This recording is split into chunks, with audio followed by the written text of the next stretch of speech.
Bonjour tout le monde. Je suis ici aujourd'hui. Ça fait longtemps que je n'ai pas fait une conférence de presse, mais je pense que c'est le temps parce qu'on est en train on a rentré dans une période de virus respiratoire qui circule et donc je veux prendre le temps aujourd'hui de vraiment euh, vous démontrer un peu où on est rendu et qu'est-ce qu'on peut faire de façon collective pour diminuer le taux surtout sur nos populations vulnérables. Donc, je vais commencer avec, je vais partager, je vais juste trouver ici, je vais partager mon écran. Voilà. Donc, on va commencer avec le COVID-19 dans notre région. On peut voir ici qu'on a des patients hospitalisés, et, 19 à l'hôpital et 3 aux soins intensifs. En effet, si on voit ici, je vais juste me démontrer, c'est plus facile à voir au niveau du graphique ici. Vous voyez que mi-novembre, on a eu pas mal des cas et c'est en diminuant. Maintenant. Donc, ça, c'est des bonnes nouvelles. Mais par contre, on a 19 à l'hôpital actuellement avec 3 soins intensifs. On peut aussi voir au niveau de pourcentage de positivité qu'on commence à avoir une diminution. Voilà ici, mi-novembre, c'était à 35%, très élevé. Mais notez que surtout les cas qu'on teste, c'est les personnes qui sont dans des flambées dans les maisons de longue durée. Donc, mais qu'on voit quand même une diminution de la pourcentage de positivité de COVID. Au niveau des occlusions, voilà encore, on a eu pas mal une augmentation importante ici, mais on voit en diminuant actuellement. Et au niveau de l'eau usée, voilà, on commence à voir une diminution. Ça, c'est fausse, là, mais ici, on voit que ça commence à diminuer à Cornwall. Et la même chose qu'on voit à Hawkesbury, ça commence à diminuer. Je vais juste vous démontrer, je vais parler, bien sûr, en effet aussi, malheureusement, on a eu des décès encore. On a eu une trentaine cette année et on voit quand même encore que le COVID est ici. L'Association mondiale de santé, on dit que les urgences, l'emergency, le COVID emergency est fini, mais la pandémie est encore là. Et on voit encore malheureusement les décès, surtout chez les personnes 75 ans et plus, qui sont les plus vulnérables. Et parmi, on voit la plupart du temps les personnes qui ont des maladies chroniques, qui sont aux soins palliatifs, etc. Ça, c'est malheureux. Et finalement, je voudrais juste vous démontrer où on est rendu avec les vaccins. Euh, on a 4 couleurs ici. La couleur bleue, c'est la première dose du COVID-19 vaccin. Deuxième, c'est orange. Troisième, c'est gris. Et le quatrième ici, vert, c'est la dernière dose, le XBB, le vaccin monovalente, qui donne une très bonne protection contre le souche qui circule actuellement. Et donc, on voit au niveau des personnes 75 ans, à peine 49% qui sont vaccinés avec la dernière dose, qui sont à date, et ça diminue avec l'âge. Les personnes 65 à 74 sont à 37%. J'aimerais ça que ça soit plus que 75-80% pour vraiment être capable de protéger cette population. Donc, j'encourage tout le monde d'aller se faire vacciner, surtout si vous avez 60 ans et plus, parce que c'est là qu'on voit les personnes hospitalisées et les personnes qui subissent des complications sévères du COVID. Donc, je vais vous en parler tantôt. Euh, Qu'est-ce que je vais faire maintenant? Je vais partager mon écran pour vous démontrer les statistiques depuis le 22 janvier, 20-22 janvier. Encore, je vais partager mon écran. Voilà. Donc, on commence ici, juste pour vous démontrer au niveau des hospitalisations. Vous voyez ici, on commence janvier 2022, où on avait beaucoup d'Omicron, mais on voit ici que ça va diminuer. Puis l'année passée, ces temps-ci, on avait un peu des cas et c'était tranquille pendant l'été. Mais on voit ça va diminuer, ça va augmenter un peu, puis on voit jusqu'au fin novembre, et là, ça commence à diminuer. Donc, c'est un peu plus haut cette année que l'année passée au niveau en mois de novembre, par exemple. Si on continue au niveau des cas actifs, en effet, ça c'est beaucoup, on testait à ce moment-là.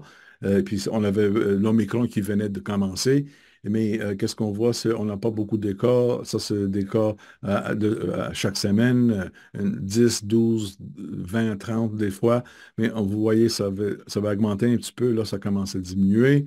Et puis au niveau, voilà ici. Et au niveau de l'eau usée, excusez-moi, de l'eau usée, vous voyez quand même l'année passée, on était à peu près ici. Là, ça commence à diminuer, ça diminue pendant l'été. Là, on voit que ça va augmenter un petit peu. Donc, ça, c'est une autre indication. Si on compare au niveau des flambées institutionnelles, on voit quand même une augmentation en novembre. Et comme je vous ai démontré tantôt, ça va diminuer depuis une semaine et demie. Ça, c'est des bonnes nouvelles, à mon avis. Donc, je vais commencer à partager aussi. Là, on va commencer à parler au niveau d'échelle provinciale. Attendez, je vais juste le mettre ici. C'est beau. Voilà. Partage. Voilà. Ça, c'est l'eau usée en travers d'Ontario. On va commencer en haut ici. Voilà, vous voyez, ça va augmenter. Et on attend demain les dernières données, mais on voit pas mal que ça va augmenter.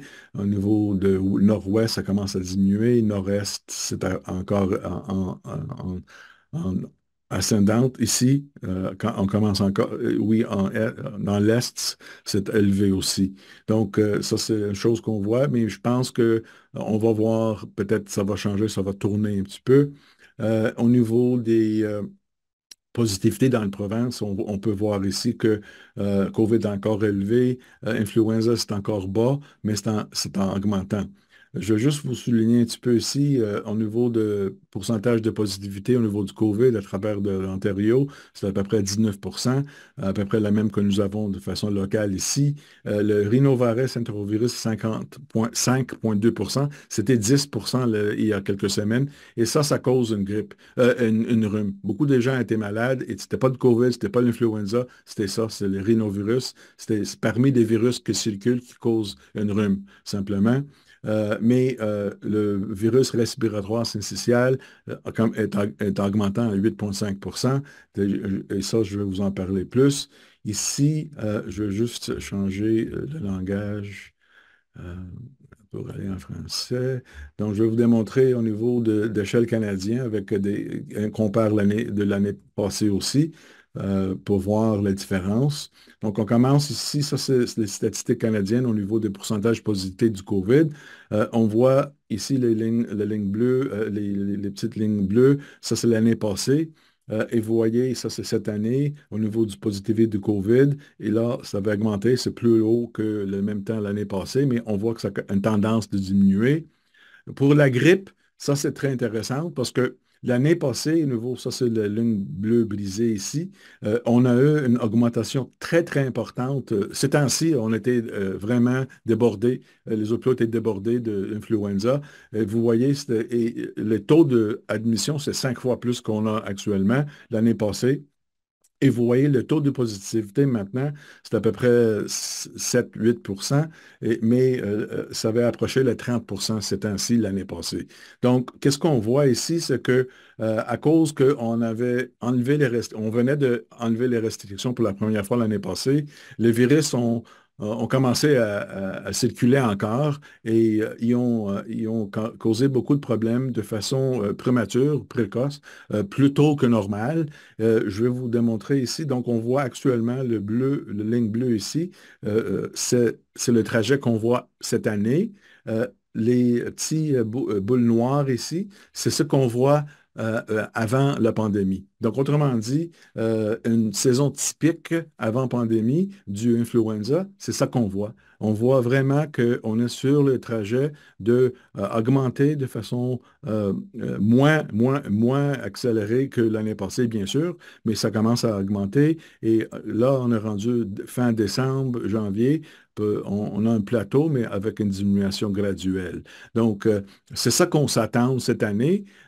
Et aussi, au niveau du virus respiratoire syncytial, c'est la même chose. L'année passée, c'était bleu. Ça va augmenter pas mal. Et en même temps que le virus, l'influenza avait augmenté.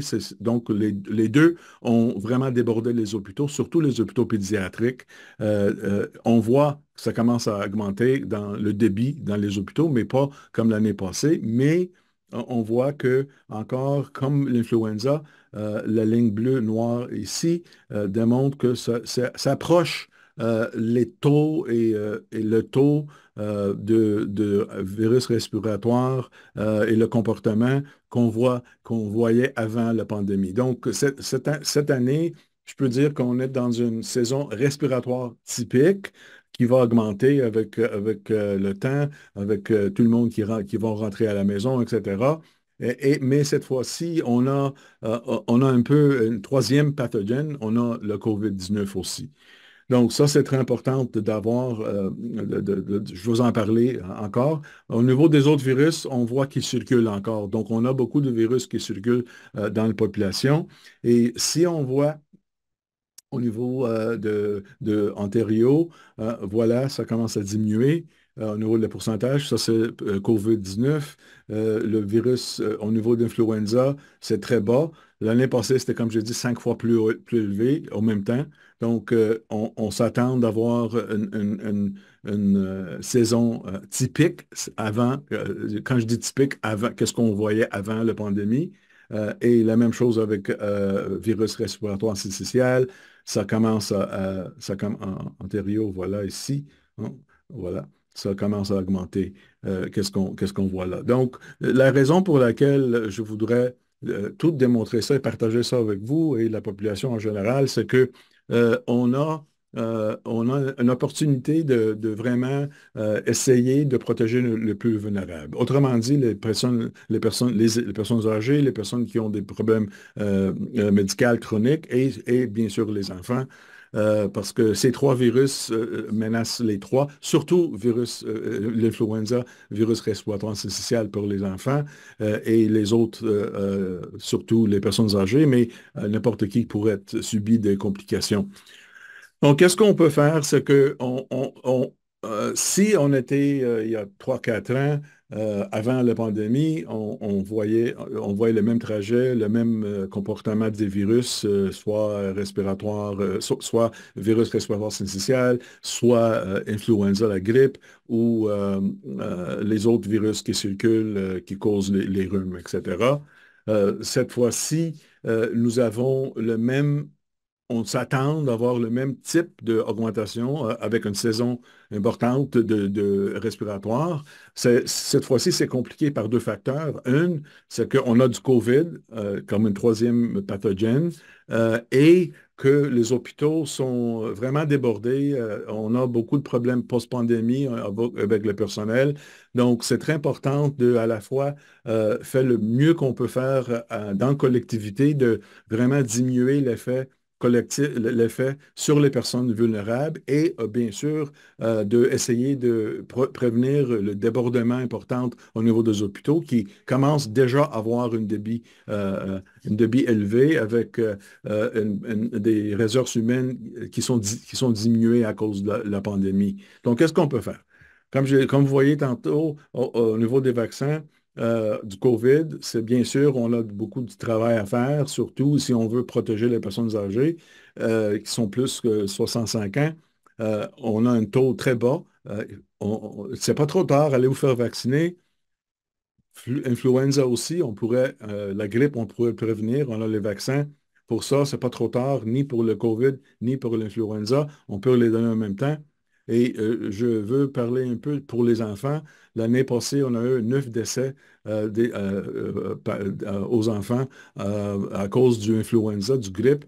Et il y a des gens qui ne pensent pas que le grippe est dangereux aux enfants. Oh, c'est juste dangereux aux personnes âgées. Non, les enfants, les jeunes enfants sont très susceptibles aux complications sévères au niveau d'influenza. Donc, c'est très important de faire vacciner les enfants contre l'influenza et le COVID aussi.